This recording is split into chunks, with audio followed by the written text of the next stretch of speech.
এদের কাছে জিজ্ঞাসা করো, লক্ষ কোটি টাকার বিনিময়ে যদি মাকে পাওয়া যেত, তারা মাকে গ্রহণ করত। হ্যাঁ বাজান, যেমন করে মা জমিন থেকে বিদায়, যেমন করে বাবা জমিন থেকে বিদায়, তেমন করে একদিন তোমাকে আমাকেও জমিন থেকে বিদায় হতে হবে। গুনাহগার হয়ে জমিন থেকে বিদায় নেওয়া যাবে না, বেঈমান হয়ে জমিন থেকে বিদায় নেওয়া যাবে না, জাহান্নামী হয়ে জমিন থেকে বিদায় নেওয়া যাবে না। এরকম আকর্ষণীয় ওয়াজ মাহফিলের ভিডিও পেতে চ্যানেলটি সাবস্ক্রাইব করুন। এই দুনিয়ার মুসলমান শোনো, ডেইলি জিকির করলে কয়টা লাভ জোরে বললাম? 1 নম্বর লাভ, দিলটা পরিষ্কার হয়ে যায়। 2 নম্বর লাভ, জবানে কিয়ামতের ময়দানে মিজানের পাল্লায় যখন আমলনামা ওজন করা হবে, নেকির পাল্লাটা ভারী হয়ে যাবে।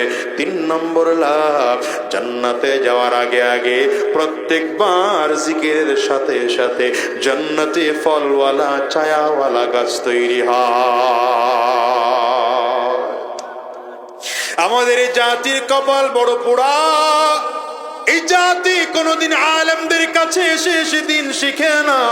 এই জন্য আয়াতে কারিমা তেলাওয়াত করেছে পয়গম্বর। আল্লাহ তাআলা বলেন, রব্বে করিম চমৎকার করে বলেন, ওয়াল্লাযীনা জাহাদু ফিনা লানাহদিয়ান্নাহুম সুবুলানা।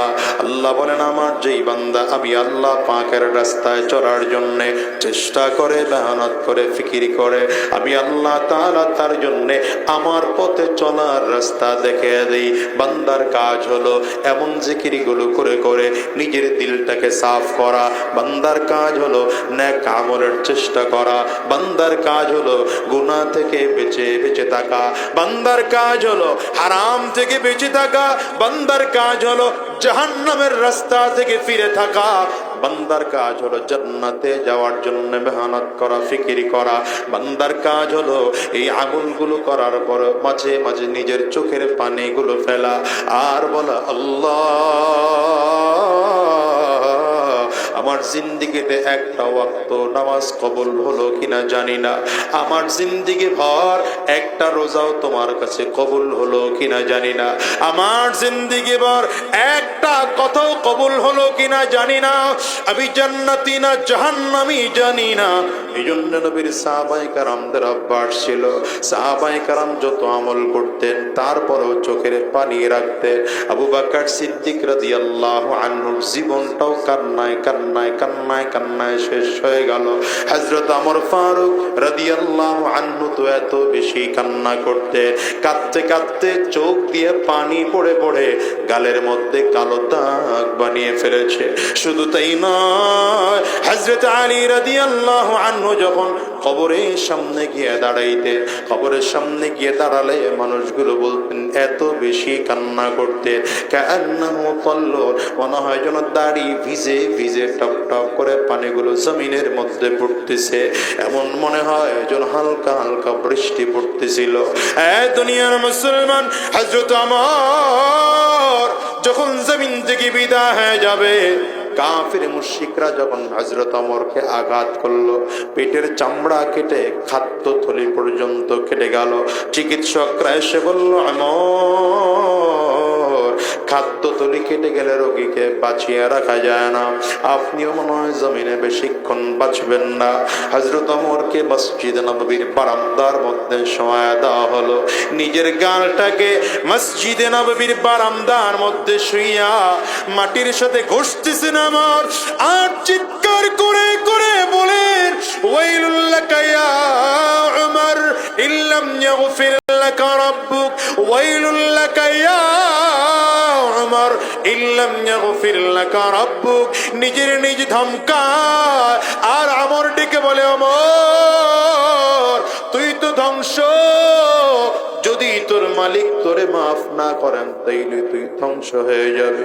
হযরত ওমর নিজেকে নিজে ধমক দিয়ে দিয়ে দিয়ে দিয়ে বলেন, এ বাবা বলো তো কোন সাহাবীদের কথা বলছি, যেই সাহাবায়ে কেরাম দুনিয়াতে থাকা অবস্থায় জান্নাতের সার্টিফিকেট পেয়েছে, এমন সাহাবীরা চোখের পানিগুলো ফেলে ফেলে কান্না করেন। অথচ দেখো তোমার আমার জীবনের আমলটাও ভালো না, চোখেও পানি নাই। মালিকের কাছে বলো কিয়ামতের ময়দানে কি নিয়ে দাঁড়াবো? এই জন্য বলি শোনো, সেই সাথে আমার আল্লাহ তাআলা প্রথম আসমানে এসে বান্দাকে ডেকে ডেকে বলতে থাকেন, আলা মিন মুস্তাগফিরিন ফাগফির আলা, আলা মিন মুস্তারজিকিন ফারজুকা, আলা মুবতালিন ফাউআফিয়া। এরে গোলাম, কে আছো মুসিবতের মধ্যে, আমি আল্লাহরে বলো, আমি আল্লাহ তোমার মুসিবত দূর করে দেব।